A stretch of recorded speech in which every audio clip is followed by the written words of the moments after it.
Hello hello hello hello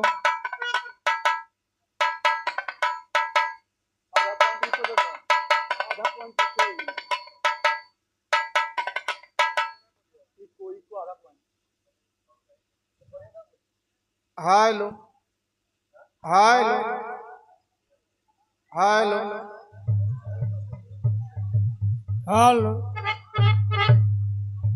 hello hello hello hello harmonium वाला बढ़ाओ भैया। हेलो हारमोनियम वाला बढ़ाओ। हारमोनियम का आवाज बढ़ाओ। बढ़ावा।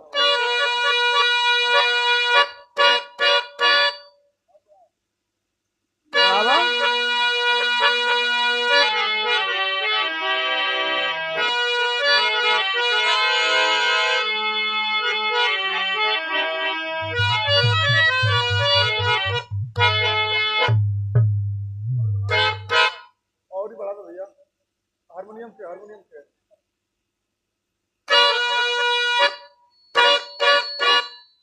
हेलो हेलो हेलो हेलो ये भी बढ़ा दे। Hello hello hello hello hello बढ़ा दो।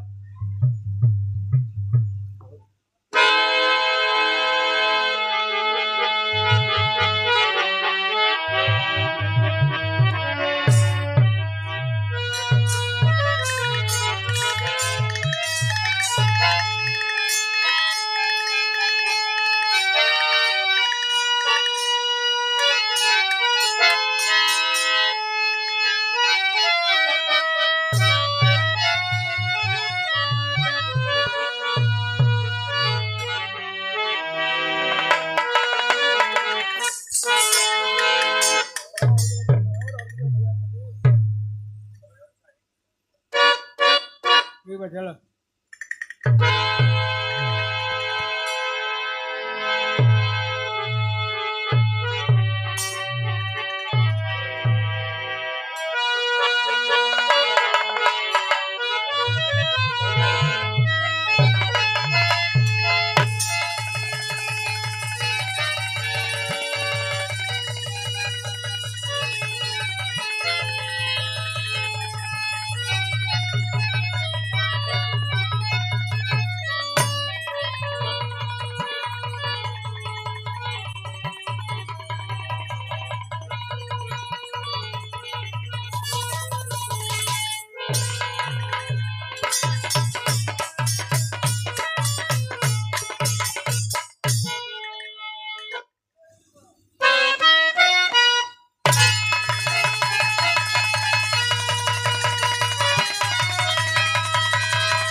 सात बार से ऊंचा इसका आवाज होना चाहिए।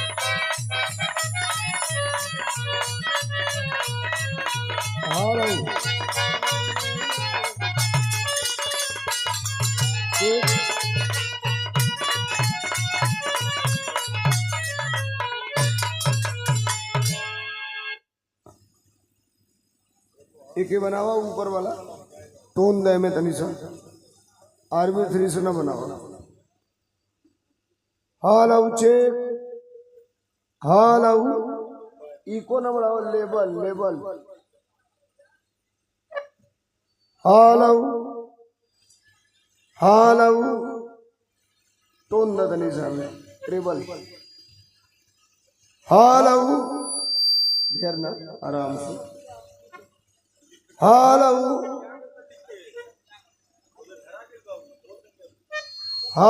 चेक हाल ठीक है हाल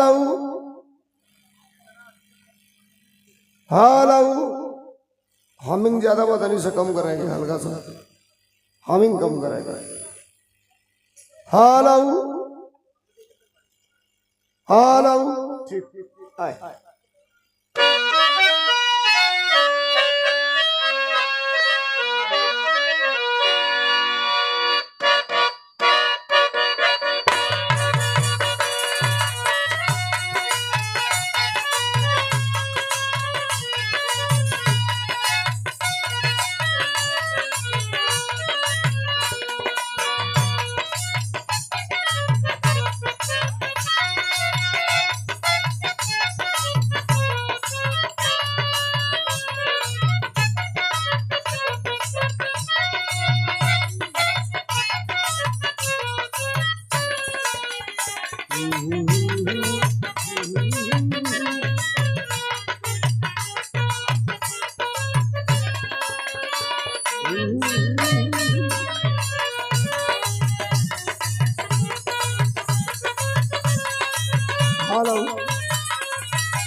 तनी और तुम नीरे हो जा कोरस वाला लो ऊपर तनी से आगे हो जा।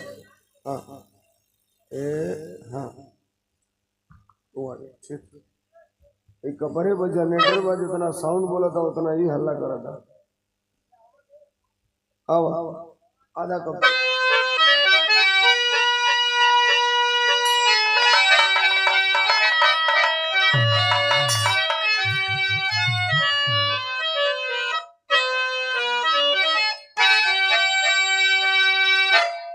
फिर से आवा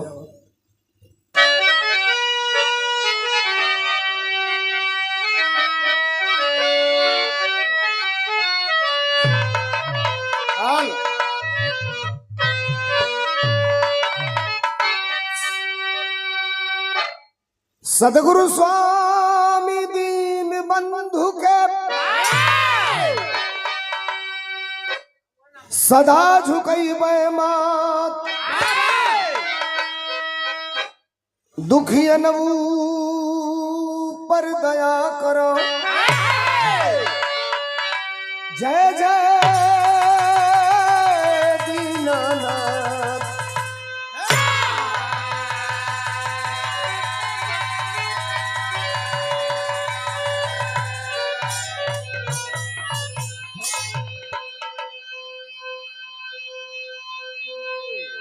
गुरुमूरत सस चंद्रमा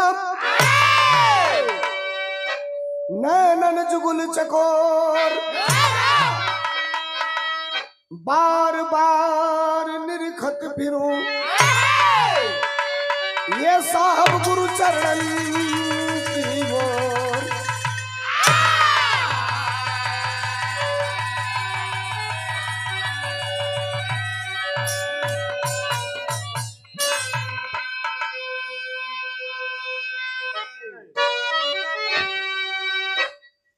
तुम ही वन में, तुम ही रन में, नित बीड़ा की तार बजावती हो। जननी तुम ज्ञान की दाता हो, और भक्तों को तुरझावती हो। अब द्वार खड़ा तेरे जननी, अविलंब कहाँ तुम करती हो। धर्मेंद्र को टेरत देर भयो, जगदम्ब विलंब कहाँ तुम करती हो। हेलो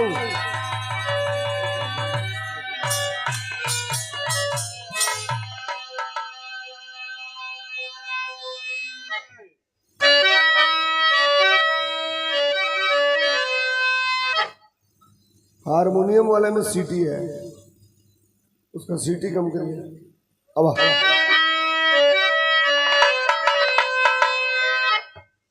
हम अपने जान के दुश्मन को अपनी जान कहते हैं,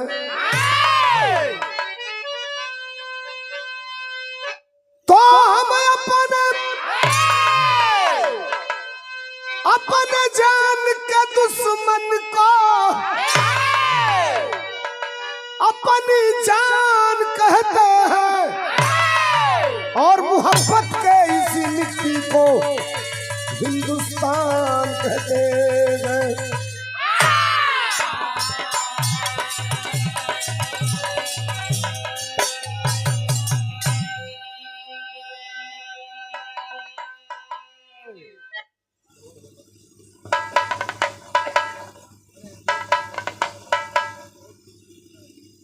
ऐतिहासिक घर पे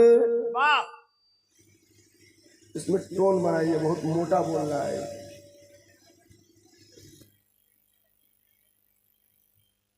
बैरपान की पावन पवित्र भूमि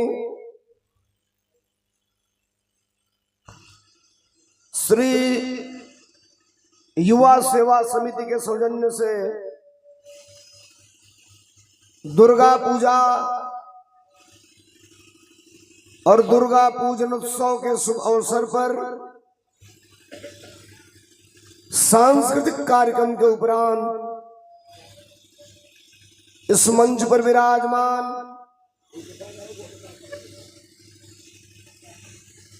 दूर दराज से चल करके आए हुए विराह के सभी सम्मानित श्रोता बंधु, तार वाला माइक है, कोई तार वाला इसमें लगाइए। इस कार्यक्रम में उपस्थित अगल बगल से चल करके आए हुए इलाके के वर्तमान और पूर्व सभी प्रतिनिधिगण, इस कार्यक्रम में उपस्थित पूरी आयोजक कमेटी एवं इस कार्यक्रम में सांस्कृतिक कार्यक्रम का आनंद लेने के लिए देश की आधी आबादी की मालिक, इसको ठीक करिए, बोल दूसरे तरह रहा है, प्रॉपर बोले रियल। देश के आधी आबादी की मालिक, सामने बैठकर कार्यक्रम का आनंद ले रही माताएं बहनें एवं सर्व समाज से उपस्थित इस कार्यक्रम में आए हुए, वो पूरा कम करे तला, तो वो उठा जाता। इस पांडाल में उपस्थित, इसको बंद करिए, ये आगे वाला इसको बंद कर दीजिए, सीटी बंद हो जाएगा। बुद्धि बिना तनख्वाह कम हो जाला कबो कबो।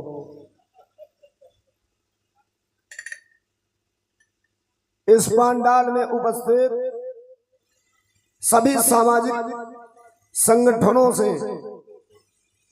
विराह का कार्यक्रम लेने के लिए आए हुए आप सभी महानुभावों को हम धर्मेंद्र सोलंकी आप सबके चरणों में बहुत बहुत नमस्कार, बहुत बहुत प्रणाम ज्ञापित करते हैं।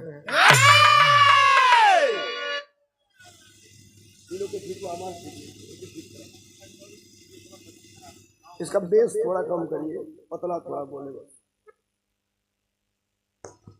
मंच के बाएं साइड में विराजमान, पीछे मॉनिटर लगाएगा तो उसकी आवाज बढ़ा दीजिए पीछे वाले।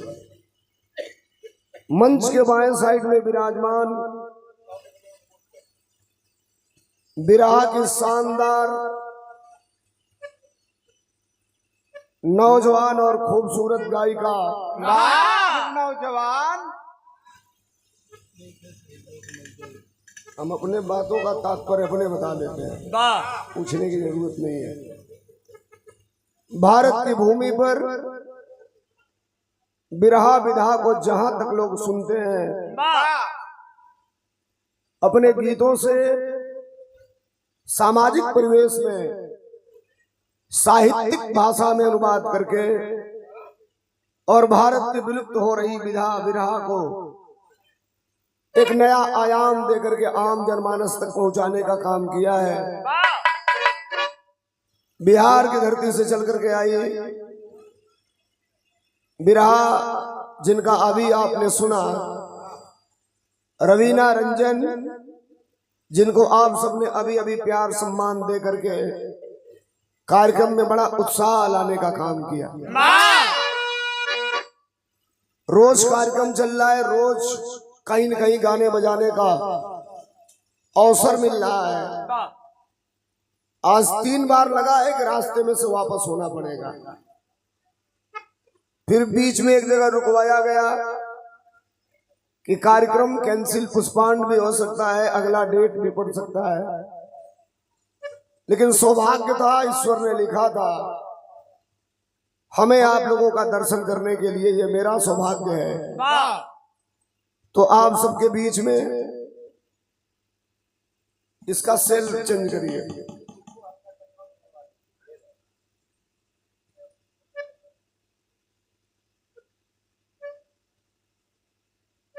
आप सबके बीच में कुछ गाने और बजाने का जो अवसर प्रदान हुआ है,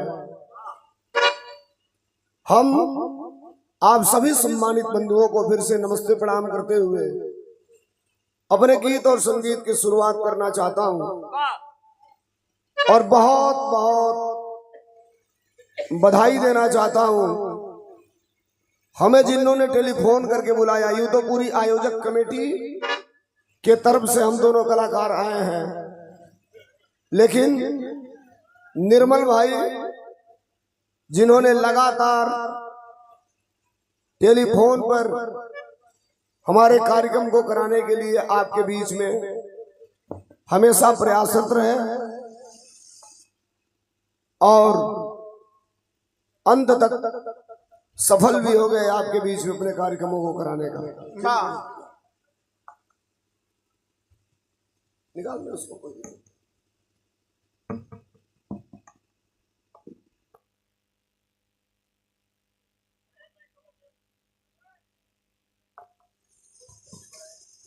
हेलो हेलो चेक, हेलो।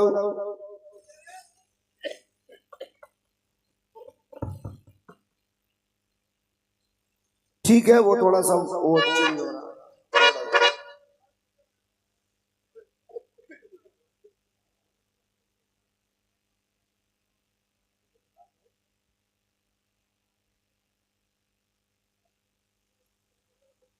अब बड़े देर से बैठकर आप सब कार्यक्रम का आनंद ले रहे हैं।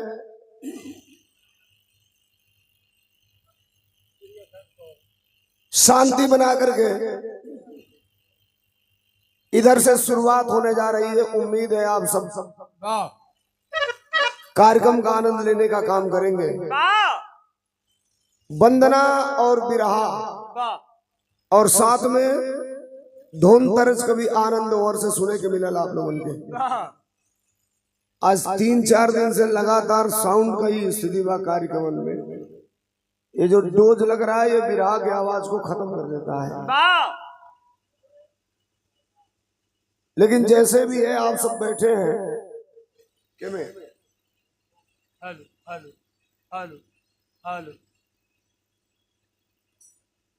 चेक करो। हालो हालो हालो हालो हालो हालो राधा।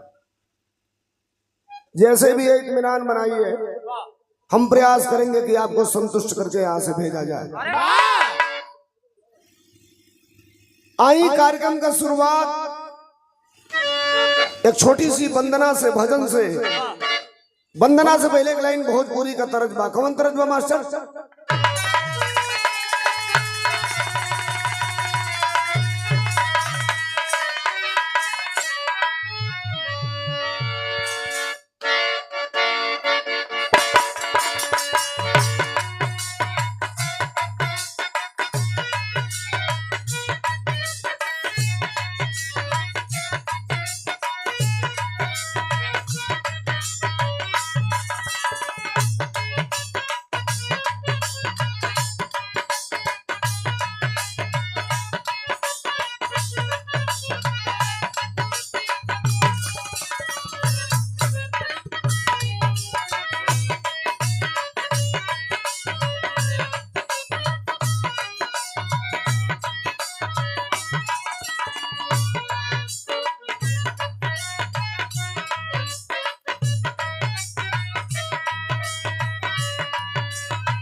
कार्यक्रम के शुरुआत में सुंदर पुष्पहार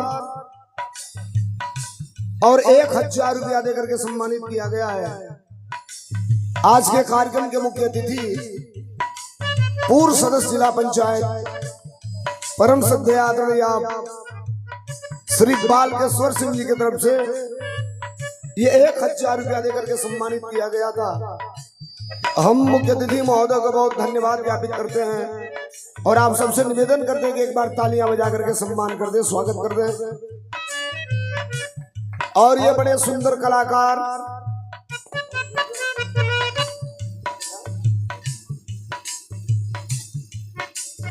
गायक हैं आपके इलाके के। माई भगवती से आराधना वंदना रही कि कार्य क्षेत्र में दिन दुना रात चौगुना प्रगति हो। श्री संतोष कुमार गुर्जर जी की तरफ से ये 500 रुपया देकर के सम्मानित किया गया। एक बार भाई का भी तालियां बजा के सम्मान बढ़ा देंगे आप सब।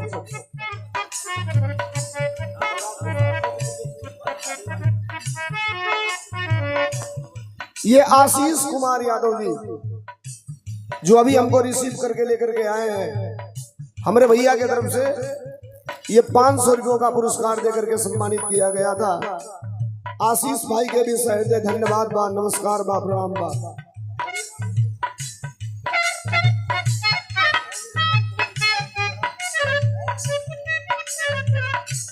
और ये राम लखन यादव जी शानदार संचालन करके कार्यक्रम का आगाज कराए। जिला सचिव हैं, भाई के तरफ से ये 200 रुपया देकर के सम्मानित किया गया। हमारे शुभचिंतक हैं, नेता हैं हमारे दल के राम लखन भैया के चरणों में बहुत बहुत नमस्कार बा, प्रणाम बा। एक बार तालियां बजा करके इनका भी सम्मान कर देंगे। और ये 100 रुपया किसी सज्जन के तरफ से गुप्त पुरस्कार जेकर होई, अगर भुला गए लोग तो दोबारा आके बिना पैसा के बुलवा दिया लोग। भैया की तरफ से 100 रुपया का पुरस्कार बा, नमस्कार बा, प्रणाम बा। ये 500 रुपयों का पुरस्कार बैरपान की धरती से श्रद्धेय से विंध्याचल यादव जी की तरफ से एक बार तालियां बजा करके सम्मान कर देंगे। बहुत बहुत धन्यवाद, बहुत बहुत नमस्कार। अब मिजाज बनाई सब है, मास्टर गाना बजावो तड़न।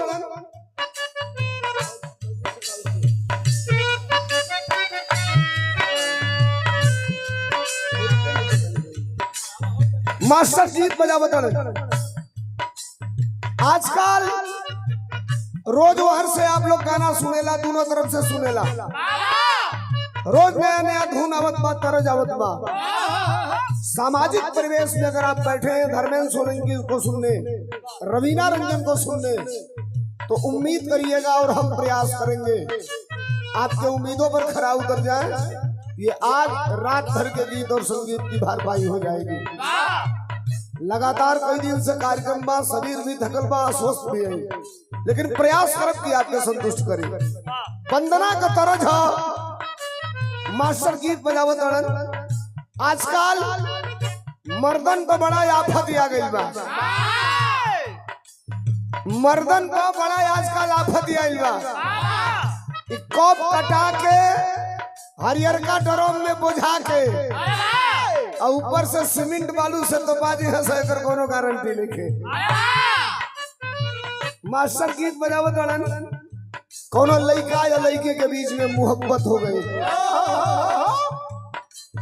सोशल लोग बैठे हैं, क्राउड 1 लाख 2 लाख 5 लाख 10 लाख, बड़े से बड़े मंचों पे हम लोग खड़ा होते हैं, बड़े से बड़े मंचों पे अपनी बातों को रखते हैं, लेकिन जितने ही लोग हैं यही हमारे लिए 10 लाख और 5 लाख के बराबर है।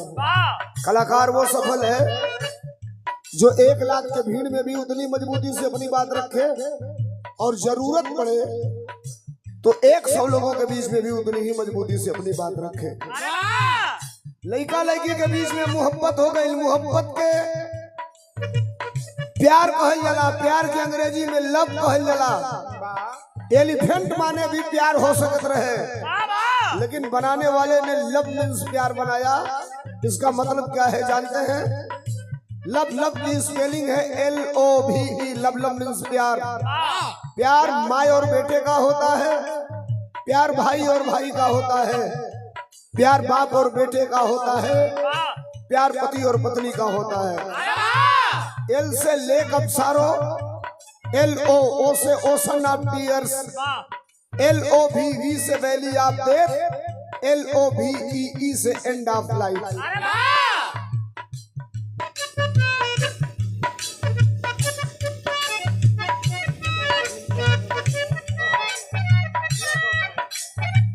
युवा समाज सेवी श्री दीनदयाल यादव पैरपान के ऐतिहासिक धरती से 200 रुपया देके सम्मानित कैलन। भैया के चरणों में नमस्कार बा, प्रणाम बा।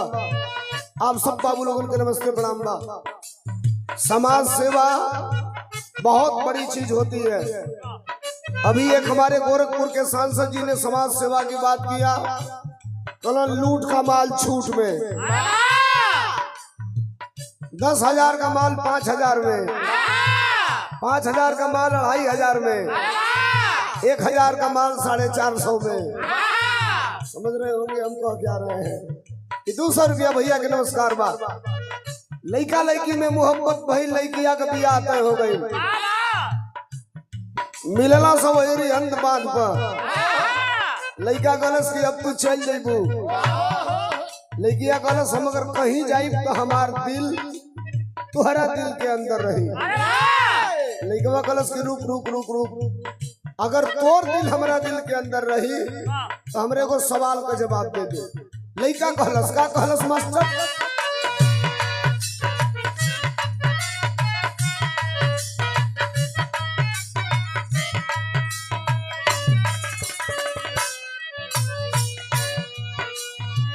ये हमार टुन्नू मास्टर का घर है बलिया जिला, और वही बलिया का रहे वाला एक हमार मित्र राजेश मिश्रा कई गीत है पूरे दुनिया में तहलका में चौलस। लड़का वो लड़की से कहलस, का कहलस? क्रिया खा के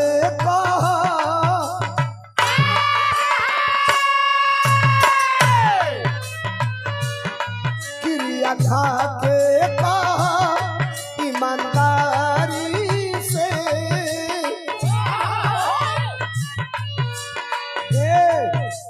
अगर तुहार दिल हमारा दिल के भीतर रही, हम और कुछ नहीं की कहत। हमारा द्वारा में संबंध प्रेम ईश्वर का नाम होता है, ईश्वर का स्वरूप होता है। लड़का गरज के अगर तुहार दिल हमारा दिल में रही तो हमारे को सवाल का जवाब दो। क्या बताऊँ? क्रिया खा के ईमानदारी से, क्रिया खा के ईमानदारी से, प्यार नहीं हरे टकराही की ससुरारी में, प्यार ससुरारी में।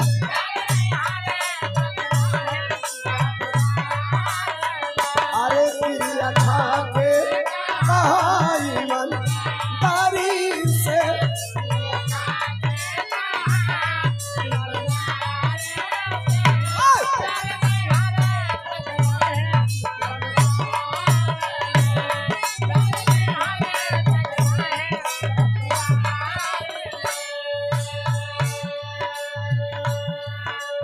एक लाइन और लड़का कहले रहल, का कहले मास्टर? बस अरे तुहरा गाँव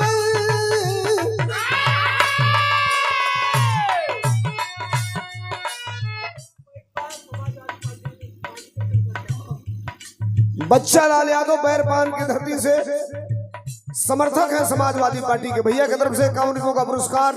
सहृदय धन्यवाद, नमस्कार आप सब लोगों के, नमस्ते प्रणाम बा। राजेश यादव ग्राम बिलवा से सदस्य भाई की तरफ से 100 रुपया, बहुत धन्यवाद, बहुत नमस्कार। सुनल जाओ का कहलस, तुहरा गाँव आई पुता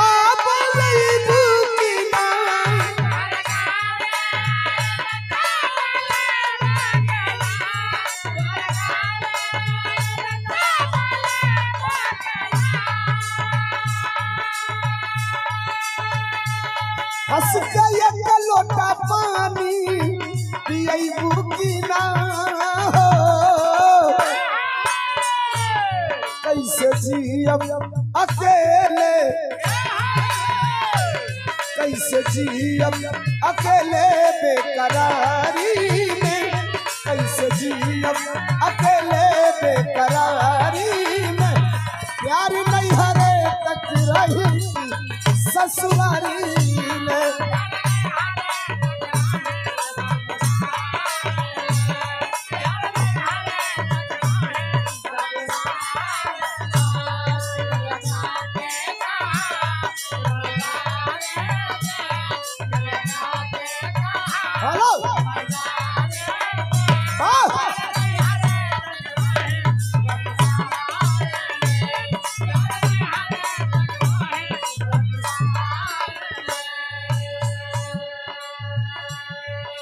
सिर्फ 2 मिनट, फिर आप जहां चाहते हैं लेकर के चलना। बिरहा विधा से इस मन से मैं लेकर के चलूंगा। दास का निवेदन है, भक्त का कहना है, जगत जननी मतारी से सबकर कल्याण कैले हूँ, सबका उद्धार कैले हूँ मतारी। आकाश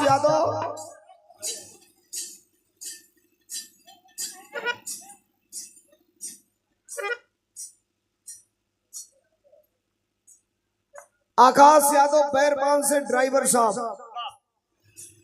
ये 100 रुपया देकर के सम्मानित किए। आकाश भाई के सहृदय धन्यवाद बा, नमस्कार बा आप सबके, नमस्ते प्रणाम बा, बहुत पूरी में बोलती बा, बहुत बहुत धन्यवाद, बहुत बहुत नमस्कार। भक्त का कहना हो, दुनिया के मतारी से सबकर कल्याण करेलू, सबकर उद्धार कैले हो।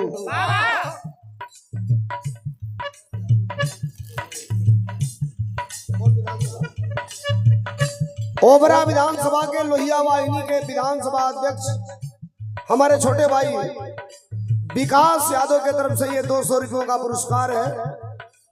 विकास भैया के सहृदय धन्यवाद बा, बहुत बहुत नमस्कार बा, बाबू के बहुत बहुत धन्यवाद, शुभ आशीर्वाद। 200 रुपयों का पुरस्कार, सहृदय धन्यवाद। खींचो भाई,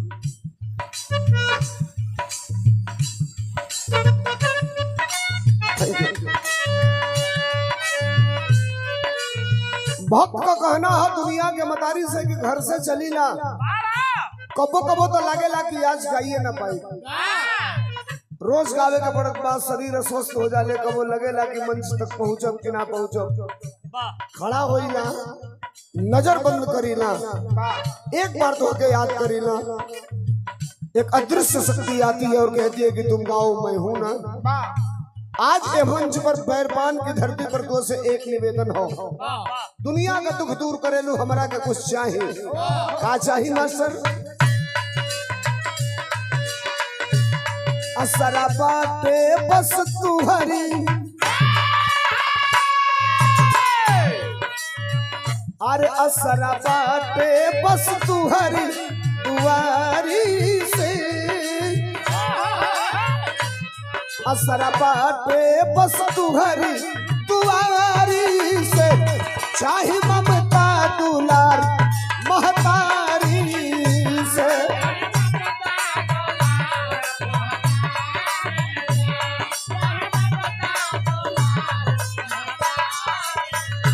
असरा बाटे बस तुहरी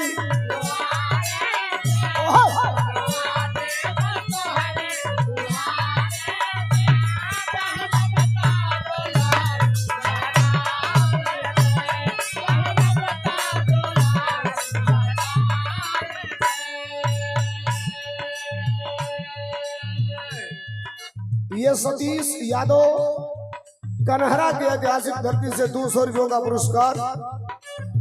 ये भैया दिले 200 वाले में लिखने वाला 200 को पुरस्कार है, 300 वापस। भाई के बहुत बहुत धन्यवाद बा, बहुत बहुत नमस्कार भाई, आप सबके नमस्ते प्रणाम बा। सबकर उद्धार करेलू मतारी 100 रुपयों का पुरस्कार परम सत्य, 200 रुपयों का पुरस्कार परम सत्य राम दुलारे पनिकापुर जिला पंचायत प्रत्याशी कुलडोभरी सोनभद्र उत्तर प्रदेश की धरती से भैया के शहर से धन्यवाद नमस्कार भाई, आप सबके नमस्ते प्रणाम बा। रोज सबका उद्धार करेलू, ये धरती पर कुछ लोगन के ऐसन कैलू जेकर दुनिया में नाम हो गई। केकर मास्टर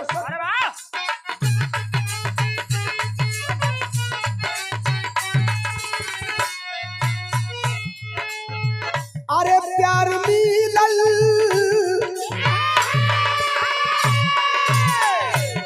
प्यार मिलल त तुलसी जी भइले अमरी,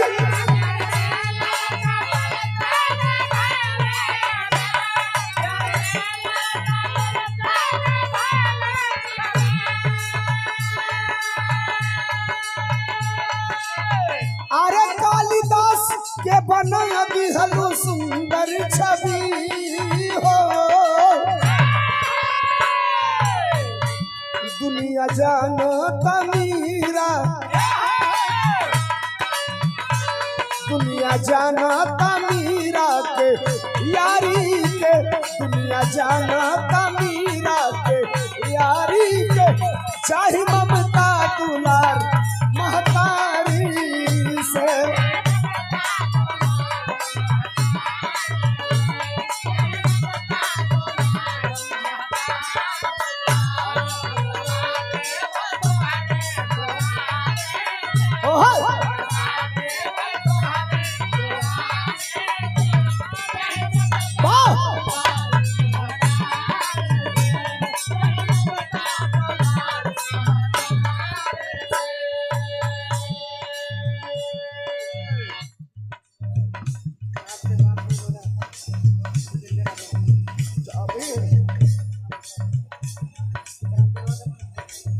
ग्राम बिलवा से जितेंद्र यादव समाजवादी पार्टी भैया की तरफ से 100 रुपया का पुरस्कार। भाई के शहर से धन्यवाद और नमस्कार। खूब स्वस्थ रहिए, मस्त रहिए, दिन दुना रात चौगुना प्रगति करिए। बहुत बहुत धन्यवाद, बहुत बहुत नमस्कार। मन की तरंग मार लो बस हो गई भजन, आदत पूरी सुधार लो बस हो गई भजन। सामाजिक परिवेश में भजनों की बड़ी श्रृंखला है। केहू राम का पुजारी, केहू श्याम का पुजारी, केहू घनश्याम का पुजारी। वंदना के दूसरी लाइन में भक्त का निवेदन है, धरती पर और लोगों को उद्धार कर लू। कैसे मास्टर?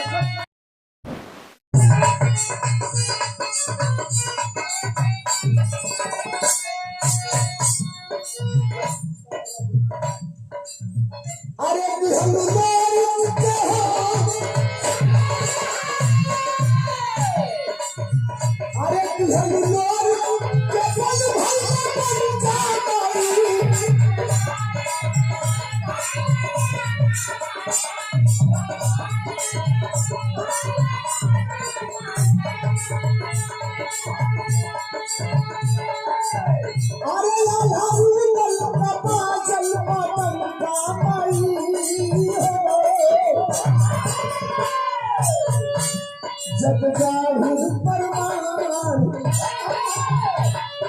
जाहू परमान दुनिया दारी में जब जाहि परमार दुनिया दारी में चाहे ममता दुलार महतारी से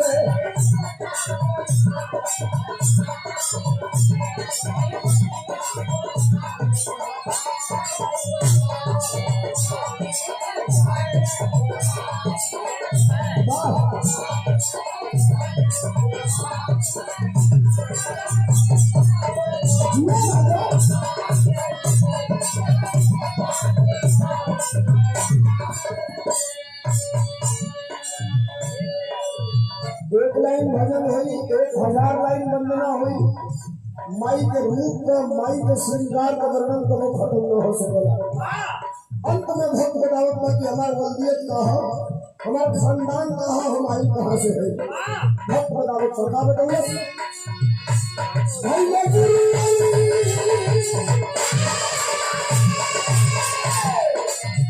अरे भाई गुरु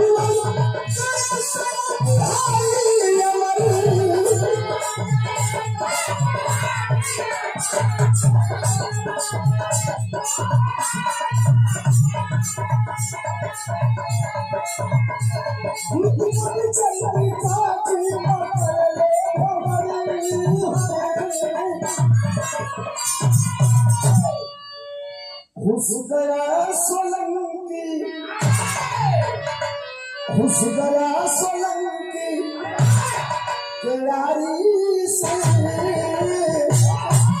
अरे खुशगरा सोलंकी केलारी से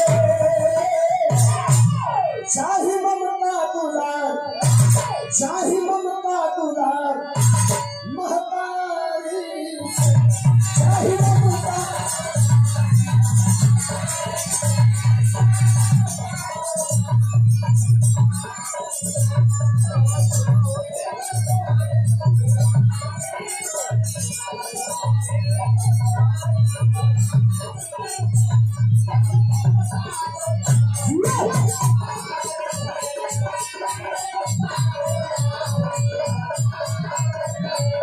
चाहे ममता दुलार महतारी से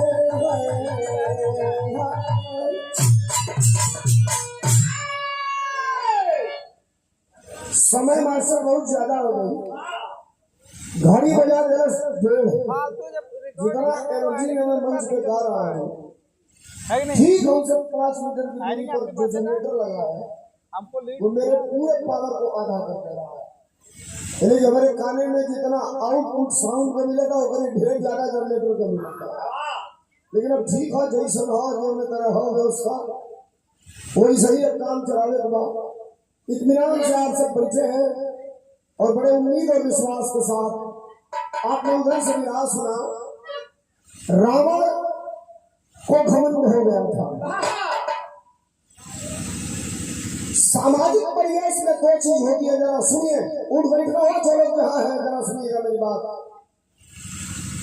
दशहरे के दिन रावण का पुतला जलाया जाता है मुख्य अतिथि महोदय ये अलग बात है कि हम किस व्यवस्था में गा रहे हैं लेकिन सबसे बड़ी बात यह है कि आप हमें बैठ के सुन रहे हैं भारत की धरती पर दशहरे के दिन रावण का पुतला बना करके और कई जगह तो ऐसा होता है कि मिनिस्टर सांसद विधायक सीएम तक जाते हैं और बाण चढ़ा करके चलाते हैं और वो रावण के शरीर में बाण जाता है पहले से पहला अड़क्का पड़क्का रावण का पुतला दहन होता है लोग तालियां बजाते हैं खुशी मनाते हैं थोड़ा सा है कि नीचे तरफ आई चढ़ी जाए भाई फूलों वाला आइए एक आदमी आता था हटा कर चला अरे खोल दो ये यू आर्टिफिशियल है दुनिया आर्टिफिशियल हो गई है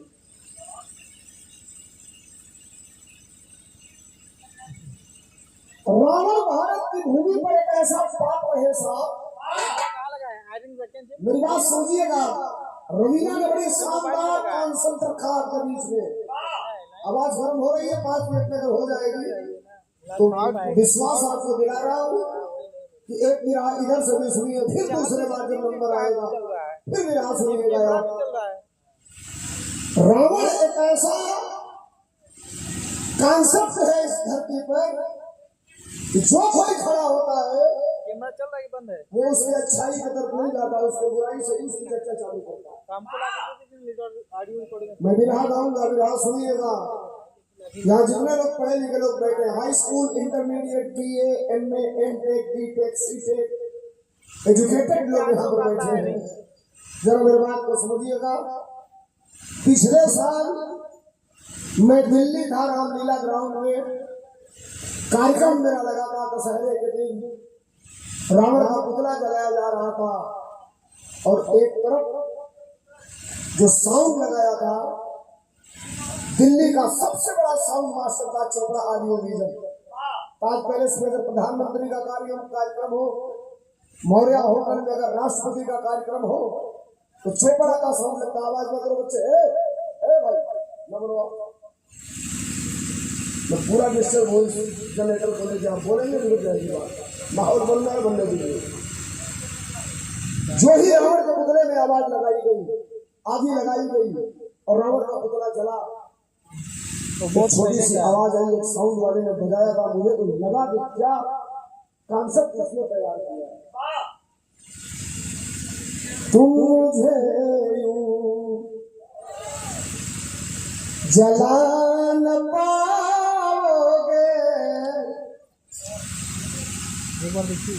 इधर रावण का पुतला जल रहा था, इधर साउंड वाला बजा रहा था। विराह गाने जा रहा हूँ, लेकिन विराह पहले दो लाइन सुनिए। जैसे लंका जली थी रावण की, एक दिन तुम जलाए जाओगे। तुम मुझे मैं विराह गाने के लिए खड़ा हूँ, उधर रावण का पुतला जल रहा है, इधर साउंड बॉक्स वाला मेरा सारा माइक बंद करके और पीछे से बैकग्राउंड म्यूजिक चला रहा था। यहाँ तक तो मैं सुना तो मुझे आश्चर्य नहीं हुआ, लेकिन जब अगली लाइन में साउंड वाले ने लगाया, रावण कह रहा था चलता हुआ रावण, मैंने सीता, मेरे ऊपर एक दोष है, मेरे ऊपर एक चार्ज है, मेरे ऊपर एक इल्जाम है कि मैंने सीता का हरण किया, इसीलिए राम ने मुझे मारा और मेरा पुतला जलाया जा रहा है। लेकिन सुनो सुनो सुनो मेरी बात, क्या बताया? मैंने सीता हरी हरी के लिए राक्षस दल की बेहतरी के लिए, और जलाने वालों मैंने पद पद घुमाया है प्रभु को, मैंने पद पद रुलाया है प्रभु को, और तुम प्रभु को कलेजे तक जाए तो स्वागत चाहूंगा कि तुम प्रभु को रुला न पाओगे। अंतिम लाइन वो साउंड वाला बजाया था। हो सकता है कि कुछ लोगों को समझ में ना है, लेकिन मैं जो बता रहा हूँ उसको समझिए। तो कहा कि मैं रावण हूं, इसलिए मुझे जलाया जा रहा है, मारा जा रहा है। और आज सुनो इस कलयुग के बाद, ऐ राम तुम नहीं जानते, स्टैंड है आपके पास? आज रावण, ये कलयुग की बात, आज रावण से राम डरते हैं। उस समय रावण राम से डरता था। मुख्य विधि महोदय आज के दिन की बात कर रहा हूँ। और अगली लाइन अगर चल जाए दिमाग में, मत देना 1 रुपया, हाथ हवा में उठा करके मेरा समर्थन करना तालियों से। सुनिए अगली लाइन, रुक जाओ। आज रावण से राम डरते हैं और आज लक्ष्मण सीता हरते हैं, और आज छीना है हक भरत भाई,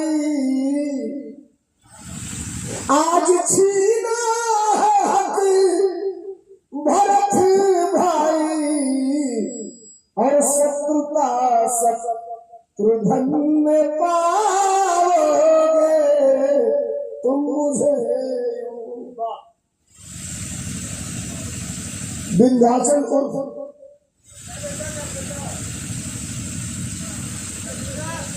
गोलर यादव युवा सेवा समिति बैरपान की धरती से ये 500 रुपया लेकर के सम्मानित किए हैं। चरणों में बहुत बहुत नमस्कार, बहुत बहुत प्रणाम, आप सबके नमस्ते प्रणाम। और ये 500 रुपयों का पुरस्कार अंजलि यादव एडवोकेट हमारे बलिया की तरफ से आवास अंतरा बाजार सोनाली गली अंतरा सोनभद्र भैया की तरफ से 500 रुपया लेकर के सम्मानित किया गया है। जोरदार तालियां बजा करके स्वागत करेंगे आप सब। और ये 51 रुपयों का पुरस्कार धर्मेंद्र यादव अजय यादव अनपरा आपकी तरफ से 51 रुपया देकर के सम्मानित किया गया। बहुत बहुत धन्यवाद, बहुत बहुत नमस्कार। और ये दूसरे बार का 1000 मुझे देकर गए थे और अभी दूसरे बार का ये 1000 रुपयों का पुरस्कार देकर के सम्मानित किया है। सदस्य जिला पंचायत लगातार 2 बार आप रहे, पूर्व सदस्य जिला पंचायत है, हम सबके अभिभावक है, मंच में विराजमान है सत्य श्री बालकेश्वर सिंह जी की तरफ से 1000 रुपयों का दूसरे बार का पुरस्कार। जोरदार तालियां बजा करके स्वागत करेंगे। आज के कार्यक्रम के मुख्य अतिथि है। मैं इसलिए 2 लाइन पढ़ दिया कि रावण मर रहा था, मर्यादा पुरुषोत्तम राम ने उसके नाभि कुंड में बाण मारा था। और जब रावण मर रहा था तो मर्यादा पुरुषोत्तम राम ने लक्ष्मण से कहा कि लक्ष्मण, दुनिया का महान प्रकांड विद्वान जा रहा है धरती छोड़कर, चाहते हो कुछ सीखना तो उससे कुछ शिक्षा ले लो। लक्ष्मण गए और कहे कि भैया ने भेजा है कुछ ज्ञान आपसे अर्जित करने के लिए। सुनिए मेरी बात, सच निर्मल भाई सुनिए। लक्ष्मण ने कहा रावण से कि भैया ने भेजा। अरे साहब क्या बात कर रहे हैं आप। लक्ष्मण ने कहा कि भैया ने भेजा है कुछ ज्ञान अर्जित करने के लिए। दुनिया का महान प्रखांड विद्वान रावण ने कहा कि लक्ष्मण एक बात केवल कहता हूं, इसको तुम चरितार्थ कर लो, अपने अंदर समेट लो, भ्रम में मत रहना। तुमसे बड़ी सेना हमारी थी, तुमसे बड़ा साम्राज्य हमारा था, तुम दोनों भाइयों से बलशाली मैं अकेले था। और इतना ही नहीं, तुम्हारे खानदान में उतना कोई जानकार और ज्ञानी नहीं होगा जितना बड़ा मैं जानकार था। जानते हो तुम जीत गए और मैं क्यों हार गया? लक्ष्मण ने कहा क्यों? तो कहा लक्ष्मण तुम इसलिए जीत गए कि तुम्हारा भाई तुम्हारे साथ था और हमारा भाई हमारे खिलाफ था, इसलिए तुम जीत गए और मैं हार गया। दुनिया की कोई ताकत रावण को नहीं हरा सकती थी। जिसकी चर्चा अमीरा ने किया, ये 2 लाइन में उसकी पूरी में पुनरावृत्ति कर दिया। अब आप लोग बताइए सभी 2 लाइन बनी साल लयदारी बना के अब टुल्लू मास्टर देखना बात आप लोगों को आदेश हुई तो एक आध्यात्मिक भी रहा, अन्ना अगर आदेश हुई तो घड़ी बजावे जाती है 1:45। संजोगे बाद कटक कटक कटक कटक आप लोगों से मुलाकात हो गई है। दर्शन ना हुई, रवीना पहले पहुंच गई ये कह रहे हम देवरिया सड़े हवाई से इतना तगड़ा बारिश मुख्य थी महोदय कि वाइफर अपने पूरे स्पीड में था तो भी सड़क दिखाई नहीं दे रही थी। मैं 6 घंटे में 5.5 घंटे में आता हूँ देवरिया से, और आज कंटिन्यू 10 घंटे गाड़ी चली है तब आपके बीच में आया। कंटिन्यू 10 घंटे एक जगह केवल चाय पिए थे, बस बाकी कहीं रुके नहीं है। इतना भयंकर बारिश थी। कनिष्ठा कुछ बजा चाहे टुल्लू मास्टर मिजाज बना हुआ, एक लाइन पुराना एक लाइन नया दोनों तो खरा बात तब भी रहा पूछ के गवाई चला।